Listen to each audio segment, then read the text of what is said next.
Salam sejahtera. Pas coba cabut lari dari Dewan Rakyat, tapi muntah hijau di media sosial. Ini sebabnya. Ahli parlimen lain elok saja boleh berbahas di parlimen, termasuklah daripada parti pembangkang sendiri. Soalan ditanya, soalan dijawab, tak timbul sebarang masalah pun setakat ini. Menteri Keuangan kedua merespon, Menteri Agama pun sudah respon. Pakar perekaunan forensik Dr. Razi Jidin pun membedah sama. Said Sadiq yang sangat kritis terhadap kerajaan pun ikut membahas. Menteri UMNO pun rileks saja duduk dan mendengar. Naratif yang nak ditanam, PMX lari kerana takut, semoga mereka semua dilindungi daripada penyakit demensia. Sebabnya, yang memperkenalkan sesi waktu pertanyaan Perdana Menteri PMQT di Dewan Rakyat buat pertama kalinya adalah PMX sendiri. Berhadapan macam-macam soalan terus kepada beliau ketika PMQT. Cuma yang tak berani bertanya soalan kepada Perdana Menteri Anwar Ibrahim waktu sesi soal jawab dengan Perdana Menteri secara terus adalah pemimpin agung mereka sendiri kerana kerap ponteng parlimen. Siapa lagi kalau bukan Hadiawang? Apa yang lebih kelakar? Mereka itu keluar parlimen tapi buat posting di Facebook dan TikTok. Meracau tak ketahuan hala. Hujah dan soalan yang sepatutnya diluahkan di parlimen, dimuntah hijaukan di media sosial. Pemimpin jenis apa mereka ini? Yalah kan, kalau di parlimen mereka tak boleh putar belit, takut nanti mereka akan kena peraturan undang-undang parlimen. Tapi di media sosial mereka redah aja. Tuan-tuan dan puan-puan sekalian, apa jenis pemimpin dorang macam ini? Mereka tahu di Dewan Rakyat, di parlimen mereka tak boleh hentam koromok cakap. Jadi mereka ambil kesempatanlah mereka bercakap di media sosial. Semoga semua rakyat Malaysia yang ada mendengar video ini mulalah belajar. Kalau di media sosial saja mereka rancak, buat apa? Aku kesianlah dengan maci-maci paci-paci yang terkena sekali dengan dosa meracau di parlimen ini. Di TikTok nih. Sepatutnya di parlimen itu dilawan dan dilondehkan segala kebobrokan, baik dari parti mana sekalipun. Termasuklah Dr. Mujahid Yusuf Rawa yang dari dulu sampai sekarang tak henti-henti diserang dan difitnah. Bukalah pekungnya di parlimen dan bawalah ke muka pengadilan jika ada salah laku. Sebenarnya apa masalah pemimpin PAS dan konconya ini? Masalah mereka senang saja, masalah hati itu sahaja. Tuan-tuan dan puan-puan sekalian, ini sesuatu yang luar biasa. Pendedahan ini memang menarik. PAS cabut lari dari Dewan Rakyat.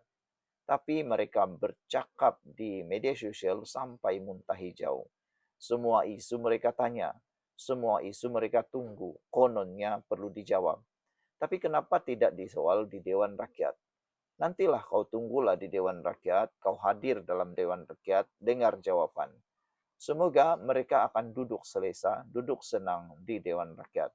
Tapi aku setujulah dengan kata-kata seorang pemimpin pembangkang. Dia kata bikin habis duit rakyat saja. Kau datang di parlimen lalu kau pulang. Padahal sudah guna duit rakyat. Sekian dulu, jangan lupa kongsikan video ini supaya lebih ramai orang terdidik. Kita jumpa lagi, bye-bye. Tuan-tuan dan puan-puan sekalian, sebelum kita teruskan ulasan yang panas berkait politik dan perkembangan semasa di Malaysia, izinkan dulu saya untuk berkongsikan kepada Anda semua. Ini ialah terapi imun Transfer Factor for Life. Terapi imun yang meningkatkan daya imun badan kita sehingga 400%. Secara umum dan ringkasnya, apabila imun badan kita lemah, bodoh, dan tidak seimbang, kita kena penyakit dan tidak sembuh daripada semua jenis penyakit. Tetapi apabila imun badan kita jadi kuat, bijaksana, dan seimbang, semua jenis penyakit boleh disembuhkan dengan peningkatan daya imun badan. Imun badan kita adalah seperti sekumpulan askar yang bertindak menghapuskan semua jenis penyakit yang ada dalam tubuh badan kita.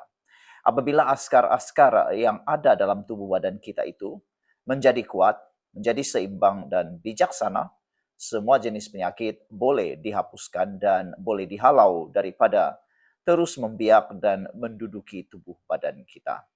Cepat dapatkan produk yang hebat ini melalui nomor telepon saya yang tertera.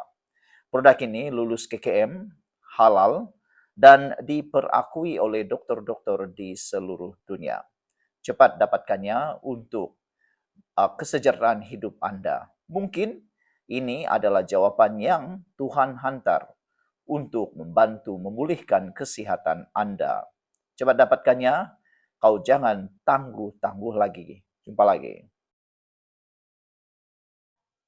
Salam sejahtera. Lim Guan Eng terima pujian luar biasa atas usaha selamatkan tabung haji ketika paling kritikal oleh Zaid Amran.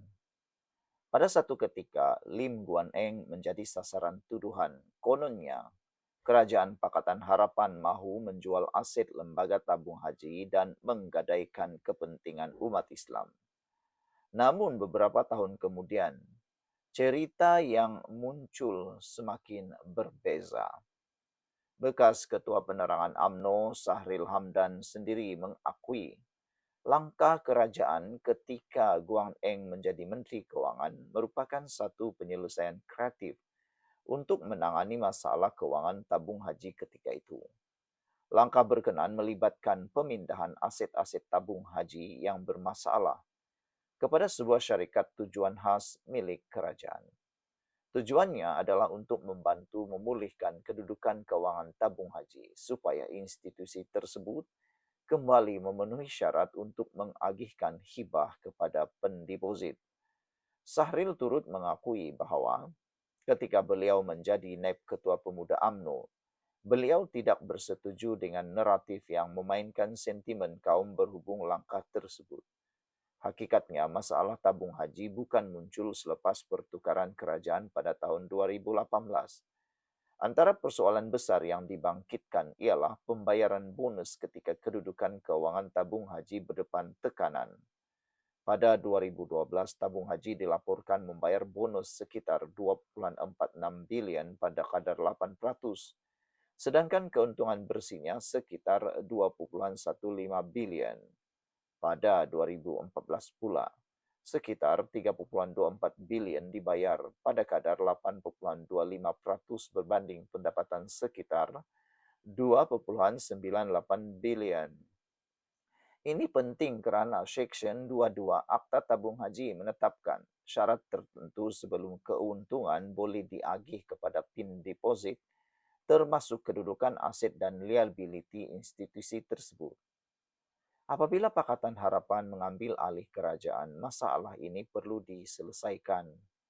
Pelan pemulihan dilaksanakan dengan memindahkan aset-aset berprestasi rendah dan bermasalah tabung haji kepada urus harta jamaah sendirian berhad, sebuah syarikat tujuan khas yang dimiliki sepenuhnya kerajaan. Namun ketika itu langkah berkenaan menjadi modal politik. Guan Eng dan DAP dituduh mahu menjual aset umat Islam, malah sentimen kaum turut dimainkan. Seolah-olah aset tabung haji telah diserahkan kepada kepentingan bukan Islam. Hari ini, naratif tersebut semakin dipersoalkan. Lebih menarik apabila pengiktirafan terhadap langkah pemulihan itu bukan hanya datang daripada penyokong kerajaan, tetapi juga turut disuarakan oleh individu yang ketika itu berada di pihak pembangkang. Akhirnya, isu tabung haji memberikan satu pengajaran penting. Institusi yang menguruskan simpanan jutaan umat Islam tidak seharusnya menjadi bahan permainan sentimen politik. Yang perlu dinilai ialah fakta, angka, dan hasil sesuatu dasar. Jika keputusan yang dibuat berjaya membantu memulihkan sebuah institusi yang sedang berdepan masalah, maka sumbangan itu wajar dinilai secara adil tanpa mengira siapa yang melaksanakannya. Sekian dulu untuk kali ini. Jangan lupa tinggalkan komen Anda, tekan butang subscribe. Bye-bye. Hello guys, ini ialah walkie-talkie Bofeng BF888 S. Dapatkannya di Shopee, murah. Guys, ini ialah headphone Onikuma K2 Pro. Hebat, luar biasa, cantik, dan murah. Dapatkannya di Shopee. Guys, ini ialah power bank Mozom PB149. Murah, hebat, dan dapatkannya di Shopee sekarang. Guys, ini ialah Shokz Open Swim Pro. Headphone yang hebat, kualiti hebat, tahan air. Dapatkannya di Shopee. Guys, ini ialah headphone One Audio E70 Fusion. Dapatkannya di Shopee, murah sekarang.